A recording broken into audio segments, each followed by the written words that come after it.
अगर आपको लगता है कि हर रविवार उदासी का सागर है, या आप हर बार फोन की घंटी बजते ही डर जाते हैं, तो घबराइए मत, आप अकेले नहीं हैं। लेकिन सवाल ये है, क्या ये असामान्यता है या बस लाइफ का नाटक? ये जानने के लिए हमें चाहिए DSM और ICD की जादुई किताबें। सोचिए, अगर दुनिया में कोई नहीं बताता कि बुखार कितने डिग्री पर होता है, कोई 99 पर कहे बुखार है, कोई 105 पर भी बोले मैं तो फिट हूं, ऐसे ही मानसिक रोगों को समझने के लिए भी एक स्टैंडर्ड चाहिए। और यहां आते हैं हमारे दो हीरो DSM और ICD। आप किसी व्यक्ति को देखकर यह कैसे कहेंगे कि वह असामान्य है? क्या सिर्फ विचलन, तकलीफ, दुश्चर्या और खतरा पर्याप्त है? नहीं, वैज्ञानिक और चिकित्सकीय आधारों पर निर्णय लेने के लिए हमें जरूरत होती है एक सुसंगठित वर्गीकरण प्रणाली की। और यहीं आते हैं DSM-5 और ICD-11। मानव व्यवहार इतना जटिल है कि उसे समझने के लिए हमें एक सिस्टमैटिक तरीका चाहिए। डॉक्टर, साइकोलॉजिस्ट, रिसर्चर सब एक जैसी भाषा बोले, इसलिए जरूरत पड़ी क्लासिफिकेशन सिस्टम की, यानी मानसिक रोगों की ऑफिशियल गाइडबुक। मानसिक विकारों की सही पहचान और इलाज के लिए डॉक्टरों और मनोवैज्ञानिकों को एक मानकीकृत गाइड की जरूरत होती है।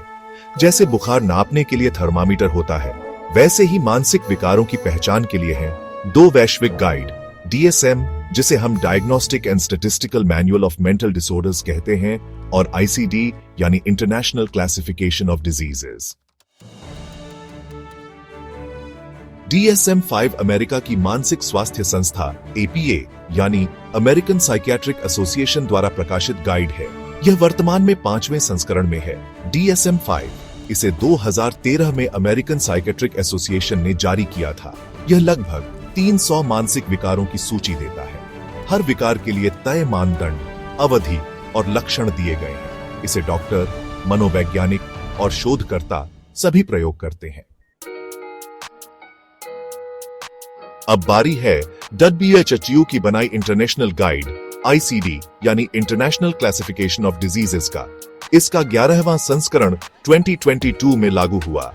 इसमें न सिर्फ मानसिक बल्कि सभी बीमारियों की लिस्ट होती है, दिल, गुर्दा, दिमाग, सब कुछ। ICD यानी अंतरराष्ट्रीय रोग वर्गीकरण प्रणाली WHO विश्व स्वास्थ्य संगठन द्वारा प्रकाशित होती है। इसका 11वां संस्करण ICD-11 अभी लागू है। यह मानसिक ही नहीं, शारीरिक बीमारियों की भी सूची देती है।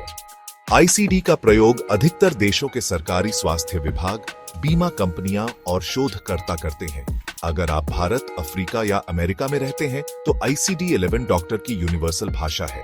ICD-11 में डिप्रेशन को कोड 6A70 दिया गया है।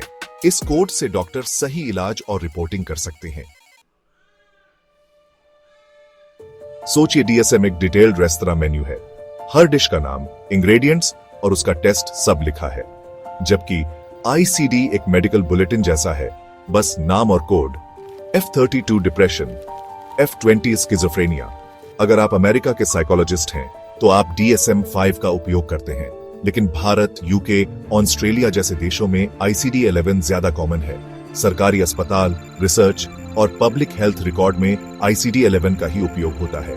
DSM और ICD दोनों जरूरी हैं, एक गहराई से समझने के लिए, एक दुनिया से जुड़ने के लिए।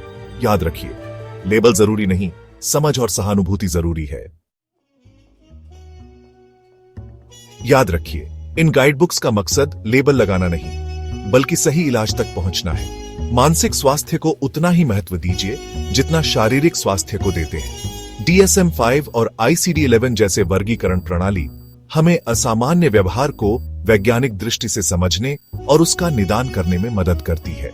ये दोनों गाइड मानसिक स्वास्थ्य के क्षेत्र में भरोसेमंद नक्शे की तरह हैं। DSM-5 और ICD-11 दोनों अंतर्राष्ट्रीय मानक हैं, मानसिक विकारों की पहचान और उपचार के लिए अनिवार्य। प्रत्येक विकार के लिए स्पष्ट मानदंड उपलब्ध।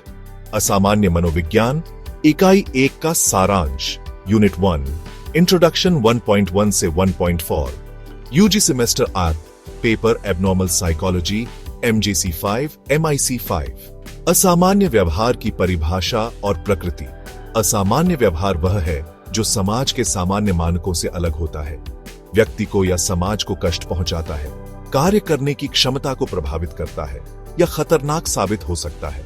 इसे समझने के लिए मनोविज्ञान में सामान्यतः 4Ds मॉडल का प्रयोग होता है। विचलन, सामाजिक मानकों से हटना, कष्ट, व्यक्ति या दूसरों को मानसिक पीड़ा होना, दुश्चर्या, कार्य करने में असमर्थता, खतरा, स्वयं या दूसरों को नुकसान पहुंचाने की आशंका। सामान्य और असामान्य में कोई कठोर रेखा नहीं होती, यह सापेक्ष होता है। असामान्यता एक सापेक्ष अवधारणा है, यह समय, समाज और संस्कृति के अनुसार बदलती है। असामान्यता की ऐतिहासिक पृष्ठभूमि प्राचीन काल में मानसिक रोगों को दैवी प्रकोप, भूत प्रेत या पाप का परिणाम माना जाता था। उपचार में तांत्रिक उपाय, जप तप या सामाजिक बहिष्कार होता था। दार्शनिक दृष्टिकोण में प्लेटो और अरस्तु जैसे चिंतकों ने मन और शरीर के बीच संतुलन की चर्चा की। दार्शनिक युग में विचार हुआ कि मन और शरीर का संतुलन बिगड़ने से असामान्य व्यवहार होता है। वैज्ञानिक युग में असामान्य व्यवहार को जैविक, मनोवैज्ञानिक और पर्यावरणीय कारणों से जोड़कर समझा जाने लगा। आधुनिक युग में वैज्ञानिक दृष्टिकोण आया। मस्तिष्क संरचना, न्यूरोकेमिकल्स, वातावरण, बाल्यकाल के अनुभव, सोचने की प्रक्रिया आदि सभी को देखा जाने लगा। आधुनिक युग में मानसिक रोगों का इलाज दवाओं, मनोचिकित्सा और पुनर्वास से किया जाता है। असामान्यता के मापदंड। असामान्य व्यवहार को तय करने के कई मापदंड हैं। सांख्यिकीय विचलन, जो व्यवहार आबादी के सामान्य औसत से अत्यधिक अलग होता है। मानदंड उल्लंघन, जो सामाजिक नियमों, मूल्यों या रीति रिवाजों का उल्लंघन करता है। वैयक्तिक कष्ट, जब व्यक्ति स्वयं अपने विचारों, भावनाओं या व्यवहार से पीड़ित हो। दुश्चर्या, जब व्यक्ति का व्यवहार उसके दैनिक जीवन के कार्यों को प्रभावित करे। अवास्तविक धारणाएं, जब व्यक्ति के विश्वास या व्यवहार तर्कहीन लगे। अप्रत्याशितता, जब व्यक्ति बिना किसी कारण के अप्रत्याशित व्यवहार करने लगे। प्रेक्षक असुविधा, जब व्यक्ति का व्यवहार दूसरों को असहज या चिंतित करता हो। खतरे का संकेत, जब व्यक्ति अपने या दूसरों के लिए खतरा बन जाए। नोट कोई एक मापदंड अपने आप में पर्याप्त नहीं है। मनोवैज्ञानिक बहुमापदंडीय विश्लेषण करते हैं। वर्गीकरण प्रणाली DSM-5 और ICD-11। DSM-5 diagnostic and statistical manual of mental disorders, 5th edition, America की पब्लिकेशन। 20 प्रमुख वर्गों में मानसिक रोगों का वर्गीकरण। ICD-11 international classification of diseases, WHO द्वारा प्रकाशित। केवल मानसिक नहीं, सभी रोगों की सूची भारत सहित कई देशों में चिकित्सा मानक के रूप में उपलब्ध। इस इकाई के अंत में छात्र असामान्य व्यवहार की वैज्ञानिक समझ प्राप्त करेंगे, ऐतिहासिक दृष्टिकोण और समाज के नजरिए को समझेंगे। विभिन्न मापदंडों की सहायता से असामान्यता की पहचान कर सकेंगे। DSM-5 और ICD-11 के वर्गीकरण की जानकारी प्राप्त करेंगे।